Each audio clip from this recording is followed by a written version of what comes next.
Hello and welcome back to TGTV, and more specifically welcome back to the Frankfurt Motorshow and the John Cooper Works GP concept. Now I've already done a live stream on my channel, probably the last video. I went live, I've been around this car and I've also been around the other mini concept car here.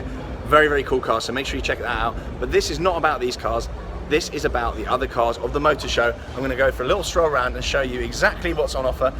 So I realise some of the big headline cars have been covered, but there's loads of other stuff to see. So come around and let's have a look. So I'll be honest with you, I've never been to Frankfurt Motor Show before, and nobody told me everything would be about 4 miles away from each other. But the good news is I've been strolling and I found Ferrari, there we go. So let's go and have a little look and take a look at the Portofino, and also I might have a little fap over the 812.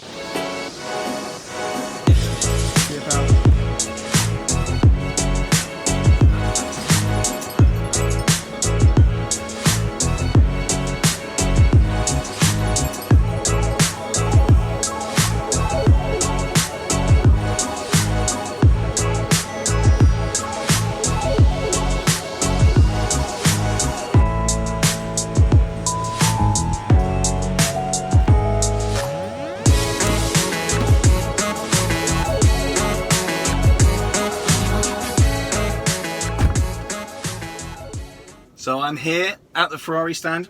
I've taken refuge in the 812 Superfast they have on display. This car is different to the display cars that they had at Geneva. This is a very nice tailor-made silver colour, I've forgotten the name of it. But there are racing seats in here, which I'll show you in a second, and lots of carbon. This is a very, very nice spec, and one that I am very, very tempted by when I look in the spec on mine. So do let me know what you think, and I'm going to go take a look at the Portofino as well in a second and take you around that car, show you some of the differences over and above the Cali T, because they have basically, well, they've created a whole new car. Yeah.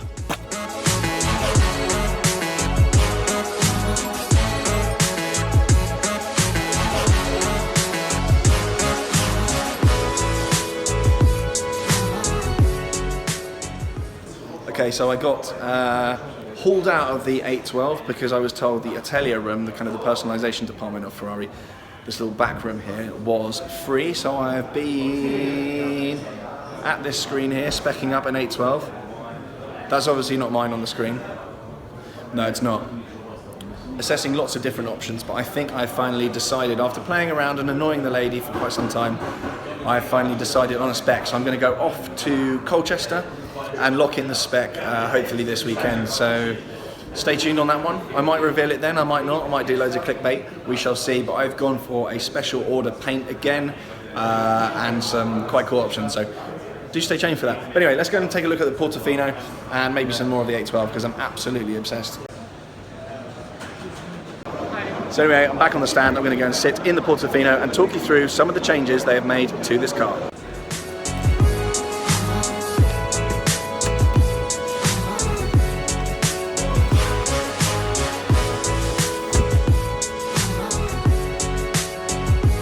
So inside here we've got the all-new steering wheel that you've seen in the 812. We have the new screen system as well that you see in the Lusso. I believe this is maybe a 10-inch screen, but this I can confirm works really, really well.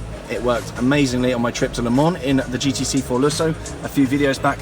And we also have the passenger display system there. Also, I have been told by Ferrari there is more room back here for the passenger. It's still a little bit snug and the seat's still very upright, but there is more room back here apparently. The seats are now made of magnesium and there's all sorts of other bits and bobs going on. There is 600 odd brake in this thing. There is a new differential. It's 35% stiffer, I am told, and that is partly due to this A pillar here. It goes all the way down on the outside. Let's go and take a little look. But I'm told the A pillar, whereas it used to be in the Cali T, 21 parts that made up this whole thing that the door went into, is now being reduced to 2 parts, which means that this is extremely, extremely rigid, and it will ride like, not like the California T.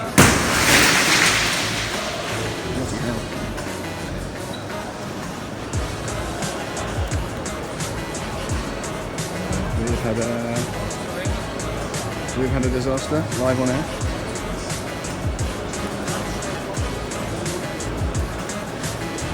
Nobody hurt, nobody dead. Nobody knows what to do. Chaos.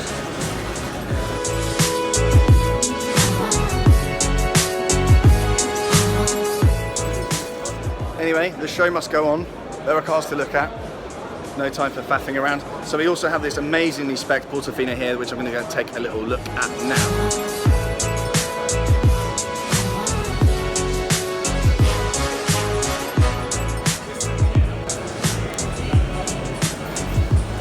Cool carbon inside this side vent, which channels air through from the front of the car, and this interior is absolutely wonderful. We've got the seats back there. I am told there is enough room for an adult. In fact, let's find out. Try not to break it. I'm going to see if I can fit in there.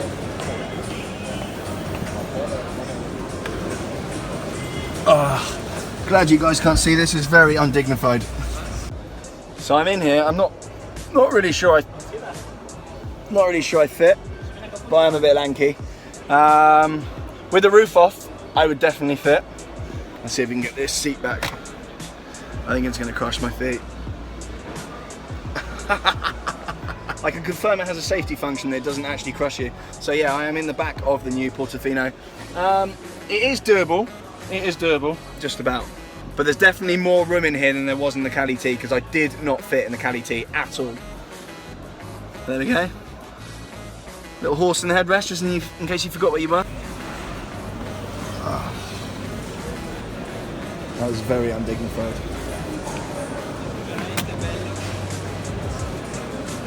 There we go, Squire. So yeah, let me know what you all think of this. I'm thinking JE, my twin brother, should buy one of these.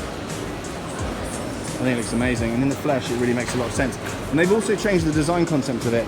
They've changed it from a 3-box design system, as seen in the Cali. So you had the bonnet, then you had kind of the roof line, and then you had the boot, in kind of 3 different boxes. They changed this to kind of a 2-box system. Box system is what they call it apparently. So it just results in a more kind of flowing shape, and the back of it looks a lot more purposeful, much like the 812 over there. So definitely design cues taken from the pair of them, and I think this is a vast improvement.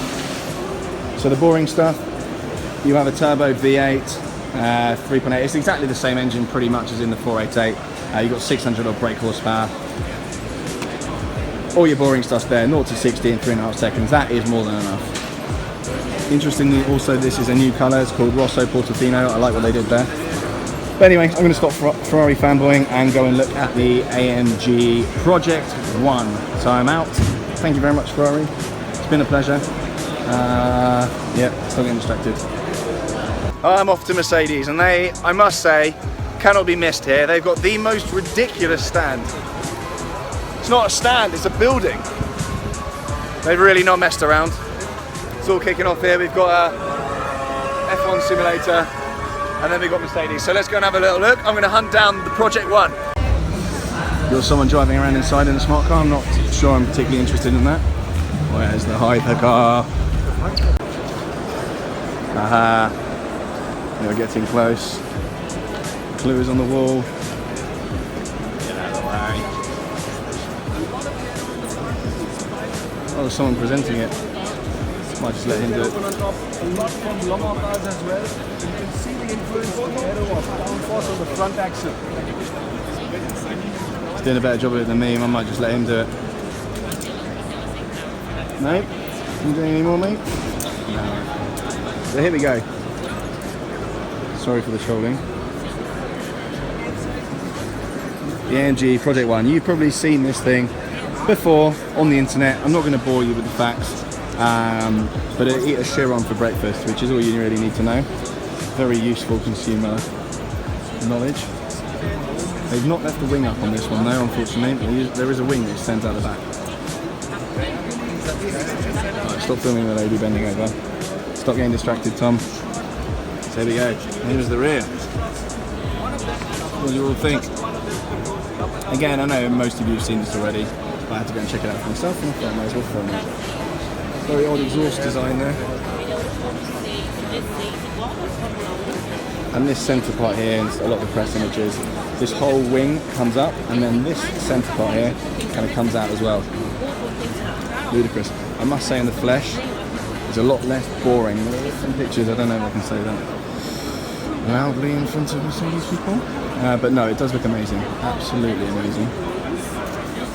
And that's where it all happens in there. There's a 1.6 litre engine, believe it or not, in there.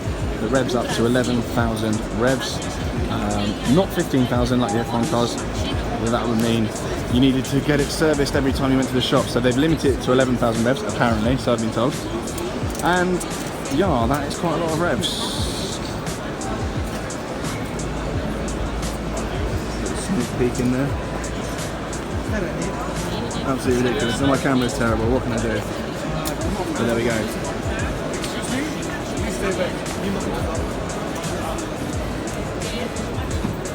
The wheels are sick. Anyway, I'm off now. I'm going to go check out some other stuff. We're going to see the Audi R8 rear-wheel drive. Not that there's much to look at, but we'll look at it anyway. The front end, to be honest with you, in the flesh looks way better than in pictures. It looks really boring in the press shots, but it actually makes loads of sense. If you've ordered one of these, well done. The roof scoop as well is the best thing I've ever seen.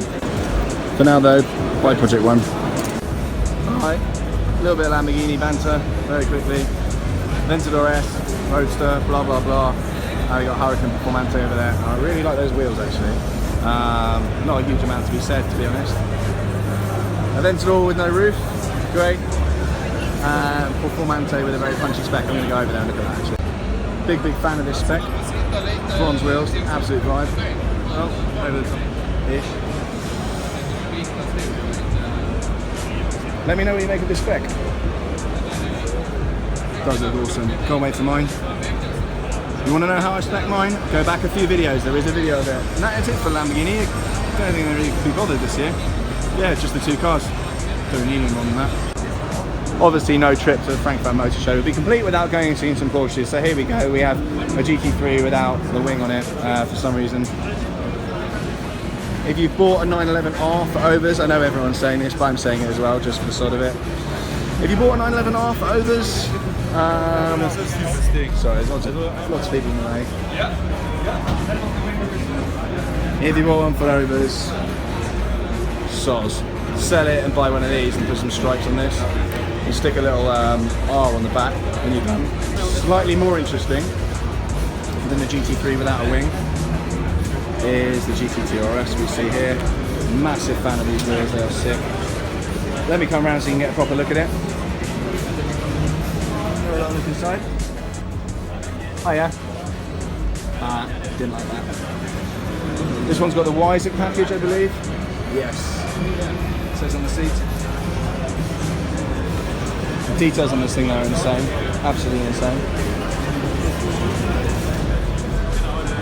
There we go, GT2 RS. Probably one of the most hyped cars I've ever seen. I have a couple of friends that have been lucky enough to get one of these. I have not, and I'd probably flip it anyway, even if I did. Turbo S, Targa 4S, GTS. I think that's done with Porsche. Yeah, done. Anyway, this has the danger to waffle on all day, so I'm going to end it right here. I'm back in BMW, which is by Mini, so I've done a whole full circle. If you want to see me on the BMW stands, talking about the new M-Power stuff and seeing the Minis, go and check out my live stream. It's the last video I've just released. Go and have a look. Anyway, subscribe, blah, blah, blah, and I'll see you again soon. Bye!